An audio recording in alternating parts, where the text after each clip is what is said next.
Яңалыклар вакыты үз эшен башлап җибәрде. Студияда Лина Хәсәншина, исәнмесез? Бүген яңалыклар вакытында Әлмәт районында авыл хуҗалыгы предприятиеләре яңарышка йөз тота. Җиңү диктанты каһарманнарны барлый. Үлемсез полк катнашучыларны җыя.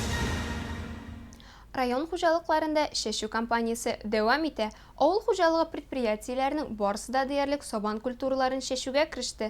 Әлмәтнең чәчү мәйданнары 46 000 гектар тәшкил итә. Шуларның 17 600 гектарын көзге культуралар, 5500 гектарын техник культуралар били. Районның авыл хуҗалыгы һәм азык-төлек идарәсе мәгълүматларына караганда, уҗымнарны тукландыру тәмамланган. Туңга сөрелгән җирләрне тырмалау 50%-тан артык мәйданда башкарылган. Параллель рәвештә орлыкларны агулау бара. Кайбер хуҗалыкларда, аерым алганда Такарликов исемендәге ачык җәмгыятьтә 2000 гектар мәйданында сусыз аммиак кертелә. Чәчү кампаниясенә һәрвакыттагыча Татарстан нефтчеләре дә өлеш кертә. Алар авыл хуҗалыгы предприятиеләренә ташламалы бәядән дизель ягулыгы алу мөмкинлеге тудыра. Язгы чәчүгә беренчеләрдән булып кичү чат хуҗалыгы хезмәтчәннәре кереште. Кыска гына вакыт эчендә алар 350 гектар мәйданында арпа чәчүне тәмамлап язгы будайга керешкән. Хуҗалык җитәкчесе Җәлил Сафиуллин сүзләренчә, биредә 3300 гектар чәчүлек мәйданы исәпләнә. Шуның өстенә 500 гектар уҗым культуралары бар. Быел һава торышы бик әйбәт, салкында кызу да түгел. Шуңа күрә чәчүне тиз тотарбыз ди ул. Хуҗалыкта 1200 баш мөгезле эре терлек исәпләнә. Шуларның 400 савым сыеры. Тәүлегенә 6000 литр сөт савалар. Күрсәткечләр тотрыклы булсын һәм артсын өчен хуҗалыкта терлек азыгы турында да онытмыйлар. Акрындап авыл хуҗалыгы техникасын яңарту бара. Соңгы 5 ел эчендә кичү чат хуҗалыгына заманча трактор, чәчү комплекслары һәм әйләнешле сабан сатып алганнар. Ярыш хуҗалыгында техника һәм чәчү мәйданнарын яңартуга җитди тотынганнар. Бер ел элек монда инвестор алышына, авыл хуҗалыгы бизнесын алып бару буенча зур тәҗрибәсе булган кешеләр килә. Кыска гына вакыт эчендә 2 комбайн, сиптергеч, үзйөрешле чапкыч, катоклар, чәчү комплекслары һәм трактор сатып алына. Бүген хуҗалык элиталы орлыклар үстерүгә юнәлеш тота. Хезмәтчәннәр Татарстанның элиталы орлыклары ассоциациясенә кергән. Зәй хуҗалыгында чәчүгә 21 апрельдә керештеләр. Быел биредә хуҗалык мәйданнары тагын 1500 гектарга артып, тулаем алганда 3000 гектарны тәшкил итә. Союз агро җәмгыятендә дә чәчүне быел тиз тотарга ниятлиләр. Биредә чәчү тәүлек әйләнесе бара. Бер агрегатка көнлек норма 800 гектар тәшкил итә. Районның авыл хуҗалыгы һәм азык-төлек идарәсе начальнигы Фәнис Шәрәфиев сүзләренчә, быел хуҗалыкларга искергән күп еллык печән мәйданнарын яңарту юнәлешендә күләмле эш башкарасы булачак. Бу чәчү белән бер рәттән башкарыла. Җитәкче быел да башка еллардан калышмыйча тиешле уңышны алу өстендә эшләячәкбез ди. Узган ел авыл хуҗалыгы хезмәтчәннәре 100 000 тонна ашлык алуга ирешкәннәр. Алсу Нуриева, Рәдифә Нугманова, Вадим Тарасов, Яңалыклар вакыты, Луч Әлмәт телекомпаниясе. Татарстанда 159 мәйданчыкта Бөек Ватан сугышы вакыйгалары буенча халыкара тарихи диктант узды. Җиңү диктантын калабызның 15-нче, 24-нче һәм 25-нче мәктәпләрендә яздылар. 25-нче мәктәптә диктантта сугыш һәм хезмәт ветераны Крсакова Александра Петровна да булды. Мөлдерәмә тулы күзләре белән ул Бөек Ватан сугышы елларын искә алды. Бөек Ватан сугышы башланганда миңа 12 яшьтә тулмаган иде. Әти сугышның 1нче аенда ук фронтка китте. Әни иртәдән кичкә кадәр басуда иде. Мин 1 һәм 5 яшьлек сеңелләрне тәрбияләдем. Әти 10 айдан гына хат җибәрде. Ул Брянск шәһәре янында партизан отрядында булган. Анда сугышчан задание үтәгәндә һәлак була. Укучылар һәм аларның әти-әниләреннән башка акциядә гадәттән тыш хәлләр министрлыгы һәм мәгариф идарәсе вәкилләре дә катнашты. Җиңү диктантын Әлмәт районы башлыгы Тимур Нугманов та язды. Советлар Союзында ватаныбызда сугыш кагылмаган бер генә кеше дә юктыр мөгаен. Һәр гаиләнең үз тарихы бар. Әни яклап та, әти буенча да бабаларым сугышта катнашкан. Әни буенча бабамны мин бик яхшы хәтерлим. Ул соңгы көнгә кадәр сугыш турында берни дә сөйләмәде. Тик мин 43-нче елда чакырылганын беләм. Әсхәм исемле иде. Сугыштан ул 48-нче елны гына кайткан, капитан булып. Яралана, контузия ала, минометчы булып хезмәт итә. Бу бик катлаулы язмыш. Җиңү диктанты Бөек Ватан сугышы вакыйгаларына бәйле сораулардан торды. Анда даталар, төп көрәшләр һәм геройлар исемен язарга кирәк иде. Әлеге биремнәрне үтәүгә 45 минут вакыт бирелде. Безнең өчен бик мөһим. Бу безнең тарих һәм безнең аны онытырга ярамый. Минем гаиләмдә әби, дәү-әби һәм дәү-бабай катнашканнар. Дәү-әби радист булган иде. Дәү-бабай Ленинград фронтында сугышкан. Бу диктантта төрле биремнәр бар, кайберләре яхшы авыр, кайберләре җиңел. Шулай ук монда бар төрле мәгълүмат, советлар герое турында. Катнашучылар үз нәтиҗәләрен Диктант Победы РФ сайтында күрә алачак. Моның өчен үз идентификацион номерны язарга кирәк. Теманы дәвам итеп, Үлемсез полк проектында катнашу өчен 7 майга кадәр 2021.polkrf.ru сайтында теркәлергә кирәк. Үз героегызның виртуаль парады вакыты сезгә алдан ук хәбәр ителәчәк. Анкетаны дөрес тутыру мөһим. Фотоларга шулай ук таләпләр бар. Фотода ветеранның йөзе ачык сурәтләнгән булырга тиеш. Үлемсез полкның онлайн трансляциясе Россиянең барлык регионнарында 9 май көнне җирле вакыт буенча 15 сәгатьтә башланачак. Әлмәттә Афина дип аталган нәфис гимнастика буенча төбәк-ара турнир узды. Ярышларның хөрмәтле кунагы Вера Бирюкова, Рио-де-Жанейро 2016 елга Олимпия чемпионы. Ярышлар барышында турнирда катнашучылар өчен мастер-класслар һәм автограф алу әзерләнгән иде. Алдагы сюжетыбыз шул хакта.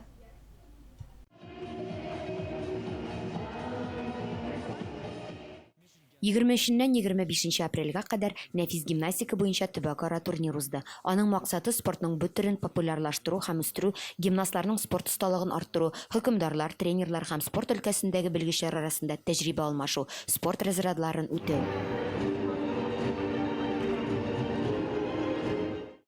Турнирның хөрмәтле кунагы Олимпия чемпионы Вера Бирюкова. Ярышлар башында ук гимнастка сәламләү сүзе белән чыгыш ясады. Девочки, я вам хочу сказать, если вы уже начали заниматься художественной гимнастикой, то не бросайте на полпути, как бы сложно вам не было. Миңа Әлмәт шәһәре бик ошады. Мин монда беренче тапкыр килдем. Мактаулы кунак буларак чакырылуыма мин бик шат. Бик талантлы балалар күп. Алар барысы да әйбәт чыгыш ясады. Лаеклы урыннарын алдылар.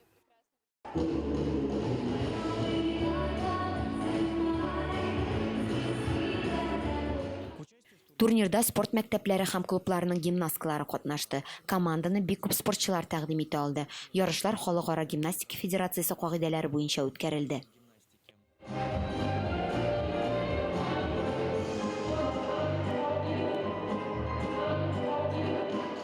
Турнирда Татарстан Республикасының төрле шәһәрләреннән һәм башка төбәкләрдән барлыгы 400-дән артык гимнастка һәм 15 команда катнашты. Гимнастлар төрле яшь категорияларында көч сынашты. Без турнирны ел сайын үткәрергә планлаштырабыз. Елдан-ел катнашучылар саны артыр дип уйлыйбыз. Безнең турнирга Татарстаннан гына түгел, башка төбәкләрдән дә кызлар киләчәк. Без барыбыз да катнашучыларны күрүебезгә шатбыз. Безнең ярышларга килүегез өчен рәхмәт. Нәфис гимнастика сыгылмалылыкны, җитезлекне, чыдамлыкны үстерә. Кешене тәртипкә сала, тәнен камилләштерә, матур һәм грациоз хәрәкәт итәргә өйрәтә. Үз-үзеңә ышаныч хисен ныгыта. Бу шактый катлаулы спорт төре булганга, аның белән һәркем шөгыльләнә алмый. Турнир нәтиҗәләре буенча шәхси беренчелектә катнашучылар һәм җиңүчеләр дипломнар, медальләр һәм махсус призлар белән бүләкләнде. Фирай Юнусова, Илгиз Шәрифҗанов, Айдар Кабиров, яңалыклар вакыты, Әлмәт Луч телекомпаниясе. Әлмәт Татар дәүләт драма театрында яңадан премьера. Бу юлы тамашачыларга Алехандро Касано пьесасы буенча куелган «Сөюнең соңгы бүлеге» дип аталган спектакль тәкъдим иттеләр. Аны сәхнәгә танылган якут режиссеры Сергей Потапов куйды. Спектакльгә билетлар берничә көн алдан сатылып беткән булып чыкты. Әлеге премьерада безнең хәбәрчеләребез дә булып кайтты. Тулырак Алсу Әмирова сөйли.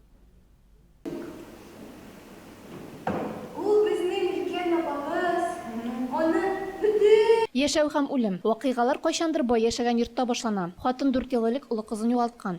Шул вакыттан бирле күңелсез ана зур кайгыда. Ул балаларына уйнауны, көлүне, мәктәпкә йөрүне тыя. Бер вакыт аларның йортында серле хатын образы пайда була. Аны ярдәме белән генә бу гаиләдә тормышның нинди зур кыйммәткә ия булуын аңларлар. Бу фәлсәфи спектакль үлемнән курыкмау, ә яшәүнең кадерен тою турында.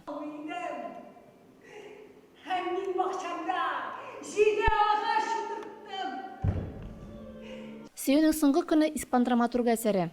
Театр өлкәсендә танылган якут Тарантиносы дип аталып йөртелгән режиссер Сергей Потапов куйган. Потапов иң провокацион һәм гадәти булмаган режиссер буларак билгеле. Әлмәт драма театрында бу спектакль Кече ватан мәдәнияте федераль программасы ярдәмендә куелды. Әлеге проект кысаларында без танылган режиссерларны чакыру мөмкинлегенә ия дип билгеләп үтте театр директоры Фәридә Исмәгыйлова. Что Әлмәт драма театры профессионал театр, монда миңа эшләве җиңел булды. Без вакыт тар булуыннан курыккан идек, ләкин актерлар ансамбле һәм команда тиз җыелды. Начар булмаган спектакль килеп чыкты дип уйлыйм. Потапов өчен әлеге спектакльне куйганда иң авыр тел барьеры булган, ләкин бу очракта ярдәмгә театр теле килгән. Әлмәт театрында режиссер эше тәрҗемәче ярдәме белән башкарылган.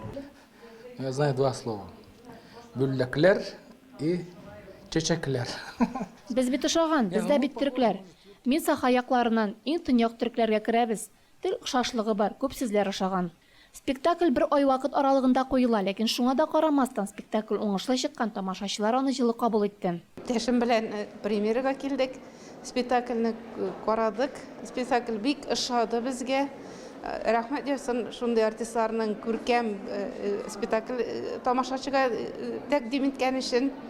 Аларга киләчәктә дә зур уңышлар теләйбез. Асламирова, Айдар Кабиров, Яңаклар вакыты, Луч Әлмәт телекомпаниясе.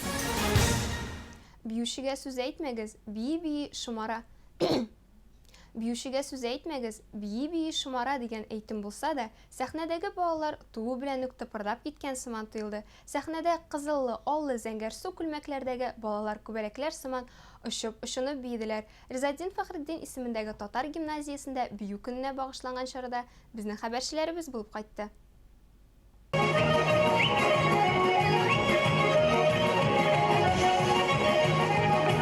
Бию үзенә башка бер сәнгать дөньясы. Үз-үзеңне күрсәтү һәм хис тойгыларын тапшыру сәнгате. Биюче хәрәкәтне генә күрсәтми, ул тамашачыга тарихны сөйли. Бию аша теләсәң дә хис тойгыларны күрсәтеп була, халыкны уйланырга мәҗбүр итә торган тирән мәгънә бирергә мөмкин. Безнең инде шушы бәйрәмне беренче тапкыр үткәрәбез. Гимназиядә танытасыбыз килә. Үзебезнең коллективыбызны, үзебезнең балаларыбызны. Шушында зур бәйрәм бар икән, чөнки күп кеше белә бетерми бию көне, биючеләр көне бар икән. Шуңа күрә без танытырга тырышабыз шу көнне. Ялкын бию ансамбле моннан 8 ел элек Ризаддин Фәхретдин исемендәге гимназия каршында оеша. Хәзерге көнне ансамбльдә 100дән артык бала шөгыльләнә. Алар бию көне уңаеннан матур чара оештырырга булганнар.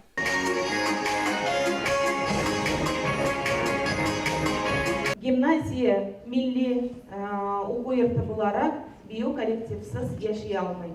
Шуңа күрә шундый педагог булганда, әлбәттә инде бу эшне хуплап алды коллектив, әти-әниләр һәм сез укучылар.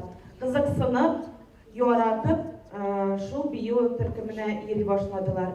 Мәктәп диварларынан ургылып, үзләрен ялкынлы биюләре белән шәһәр, республика күләмендә, хәтта күрше төбәкләрдә дә җиңү яулап, әлбәт данын таныта ялкын бию ансамбле. Талантлы балаларның иҗади потенциалын тормышта ашырда. Ансамбль җитәкчесе Нәркис Харисовның роле зур. Балалар үзләренең оста сабыйлары белән горурланып, илһамланып бию тегәрәгенә йөриләр. Бала өчен шөгыль ул бит үзен дөньяга ачтыра.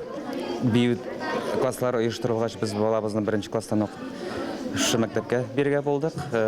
Бик зур рәхмәтебезне ата-аналар исеменнән Нәркис Азимовка белдерәсебез килә. Безнең балаларны шундый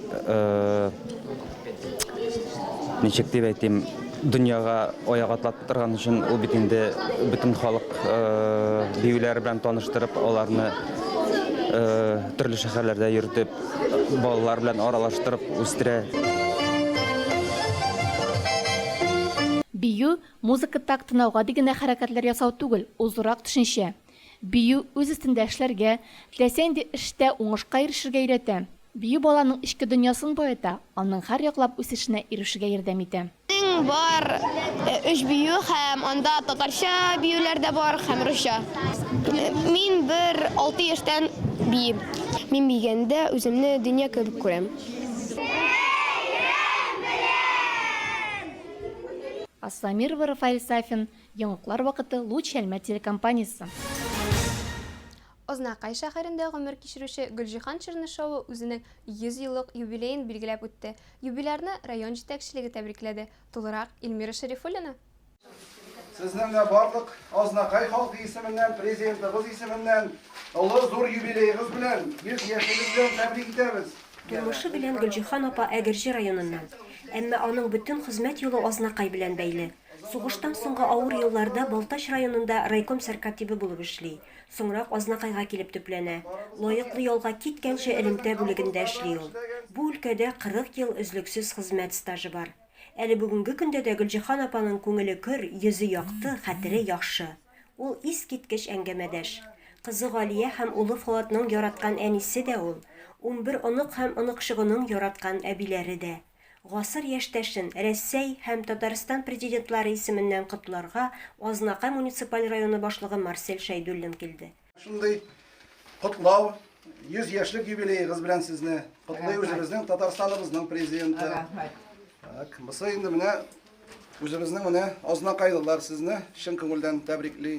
Шулай ук балалары, оныклары, туганнары йөрәк түреннән чыккан котлауларын җиткерделәр. Районның хөрмәткә лаеклы кешесен почта хезмәте җитәкчеләре, социаль яклау бүлегеннән вәкилләр тәбрикләде. Сезгә дә минем кебек озак яшәргә язсын. Әмит шулай булсын. Чирләмичә генә бик күңелле генә итеп яшәргә язсын. Илмира Шәрифуллина, Рөстәм Әкбәров, Яңалыклар вакыты, Луч, Әлмәт телекомпаниясе. Алда безне 10 көнлек чираттан тыш каникул көтә. Бу арада шәһәр халкы һәм кунакларына нинди программа әзерләнгәне инде билгеле. Быел май бәйрәмнәре Роспотребнадзор киңәшләренә колак салып, барлык чикләү чараларын исәпкә алып үткәреләчәк. 1 май көнне бәйрәм чарасын ветераннар советы катнашында флешмоб ачып җибәрәчәк. Катнашучылар яшьләр үзәгеннән Ленин урамы буенча Нефтчеләр мәйданына кадәр Скандинавия йөреше белән барачак. Оннан көндезге 2-гә кадәр Ленин мәйданында Әлмәтнең иҗат һәм хезмәт коллективлары катнашында концерт программасы узачак. Администрация бинасы ягыннан балалар уен программасы, мастер-класс, аквагрим, туклану нокталары булган локация урнаштырылачак. 11 яртыда гадәттәгечә шәһәр җитәкчелеге Татнефть компаниясе профсоюзларның координацион советы котлавы планлаштырыла. Шулай ук җиңел атлетика эстафетасына старт биреләчәк. Сәгать 11дә шәһәр паркында Каһарманнар аллеясына чәчәкләр салу оештырылачак. Шулай ук 1 май көнне сәгать 2дән кичке 5гә кадәр шәһәрнең үзәк урамнары буйлап автойөреш узачак. 6, 7 һәм 8 май көнне Әлмәт Татар дәүләт драма театры калабыз халкын яшь йөрәкләр, адашкан ир, кайда минем илем спектакльләре белән шатландырачак. Әлмәт шәһәре музееның ишекләре килүчеләр өчен 4, 5 һәм 9 майларда сәгать 10-нан кичке 5гә кадәр ачык булачак. Шулай ук яуларда Әлмәт шәһәре мәйданчыкларында арт сабантуй күчмә күргәзмә конкурсы эшләячәк. Проектны Татнефть ачык акционерлык җәмгыяте ярдәме белән Әлмәт картиналар галереясы тормышка ашыра. Күргәзмә кысаларында Татарстан, Башкортстан, Самара өлкәсе, Санкт-Петербург һәм Новосибирск шәһәрләре рәссамнарының эшләре күрсәтеләчәк. Күргәзмәне 1 майдан 6 майга кадәр Панорама сәүдә күңел ачу үзәге янында, 7-8 май көннәрендә драма театры янында, 9 майда Ленин мәйданында карый аласыз. 9 майны бәйрәм итүнең төп чаралары Татнефть компаниясе һәм район башкарма комитеты ярдәме белән узачак. Бер урында күп кеше җыйма максатыннан бәйрәм чаралары Ленин мәйданынан алып яшьләр үзәгенә кадәр көндезге 10-нан кичке 10-га кадәр оештырылачак. Сәгать 10-да Мәңгелек ут мемориаль комплексында предприятиеләр өчен билгеләнгән график буенча чәчәкләр салу башланачак. Драма театры каршында мәйданда Җиңүле май мәктәп фестивале узачак. Ленин мәйданында 40-нчы еллар стилендә гастрономия фестивале узачак. Җәлил урамыннан Ленин урамына кадәр җәмәгать киңлегендә һөнәрчеләр ярминкәсе, туган якны өйрәнү музее һәм галереяның тематик күргәзмәләре, яшьләр үзәге яныннан ретро автомобильләр күргәзмәсе, 8-нче мил клубының хәрби техника паркы һәм хәрби патриотик оешмалар урнашачак. Шунда ук кырбыткасын тотып карарга мөмкин булачак. Бәйрәм салюты кичке 10-да булачак. Җәмәгать транспорты бу көнне үз маршрутын һәм автобусларын үзгәртәчәк. Троллейбуслар Фәхретдин, Шевченко һәм Заслонов урамнарыннан узачак. Бәйрәм чараларында катнашучыларның барысына да битлек режимын сакларга кирәк. Бу сезгә җиткерәсе соңгы мәгълүматыбыз иде. Мин Лина Хәсән һәм монтажер Илдар Гыймаев сезнең белән сау булашабыз. Игътибарыгыз өчен рәхмәт.